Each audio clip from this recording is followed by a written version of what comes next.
4 जन को बचाया है, 10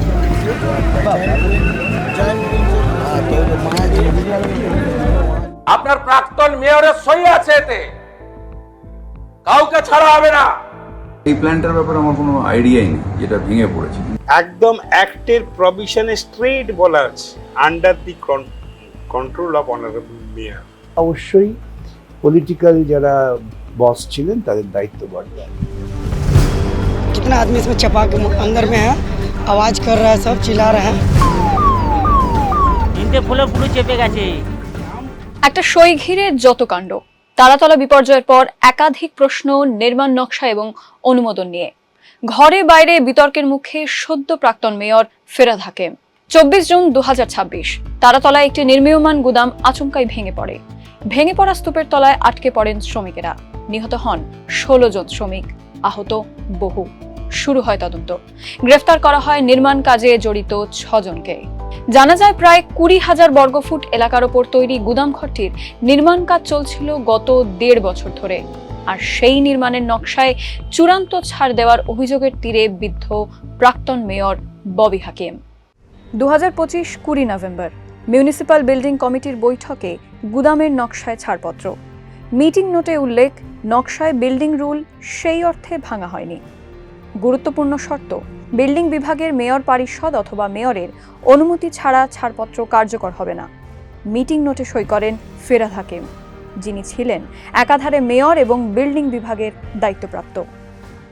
তারাতলা বিপর্যয় থেকে শিক্ষা নিয়ে শহর এবং শহরতলির বাণিজ্যিক বহুতলের নির্মাণ বন্ধ রেখে অডিটের নির্দেশ দিয়েছেন মুখ্যমন্ত্রী শুভেন্দু অধিকারী। সেই সঙ্গে বিধানসভার অন্দরে দাঁড়িয়ে তদানীন্তন মেয়র ফেরাদের সই দেখিয়ে মুখ্যমন্ত্রী বিধেছিলেন পূর্বতন সরকারকে, যদিও মুখ্যমন্ত্রীর সেই অভিযোগের দায় এড়িয়েছেন ফেরাদ। এইটা দেখুন মাননীয় ফিরহাদ হাকিমের সই।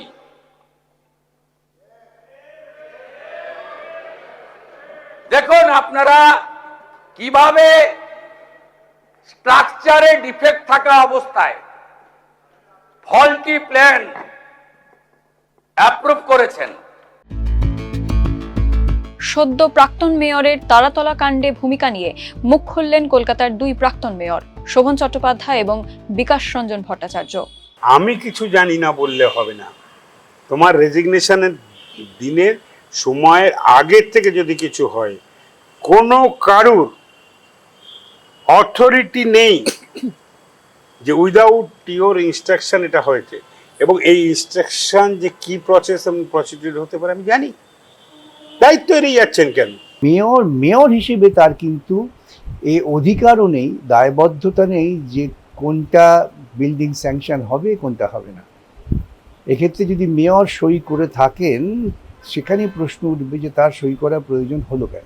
তারাতলা কাণ্ডে গ্রেফতার হয়েছেন তৎকালীন মেয়র ফিরহাদের ওএসডি কালীচরণ বন্দ্যোপাধ্যায়ও। তবে প্রশ্ন থেকেই যায়, বিল্ডিং প্ল্যানের অনুমোদনের ক্ষেত্রে ওএসডি কি একাই সিদ্ধান্ত নিতে পারেন, নাকি শেষ পর্যন্ত রাজনৈতিক স্তর থেকেই আসে সবুজ সংকেত? 2 প্রাক্তন মেয়রের কি মত পুরসভার ওএসডির ভূমিকা নিয়ে? বিল্ডিং পারমিটটা টেকনিক্যালি হওয়া উচিত ছিল না। ইঞ্জিনিয়াররা তারা নোট দিয়েছেন যেটা হতে পারে না, কিন্তু সেটাকে অনুমোদন দেয়া হয়েছে, তাহলে ওএসডির দায়িত্ব, কারণ ওএসডির মারফত পলিটিক্যাল বসের কাছে পৌঁছানো যায়। ওএসডি হচ্ছে ইন বিটুইন। আমারও তো ওএসডি ছিল। Can E function without my instruction? আমার ইনস্ট্রাকশনে ছাড়া যদি একটা পিন কোথাও ফেলতো আমার ওএসডি, তাহলে আমি থ্রু কমিশনার বা আমি নিজেই জানিয়ে দিতাম your service is no more required. তদন্ত চলছে অভিযোগ পাল্টা অভিযোগ। তারাতলার বিপর্যয়ের দায় শেষ পর্যন্ত কার ঘাড়ে এসে বর্তায়, সেদিকেই নজর সকলের।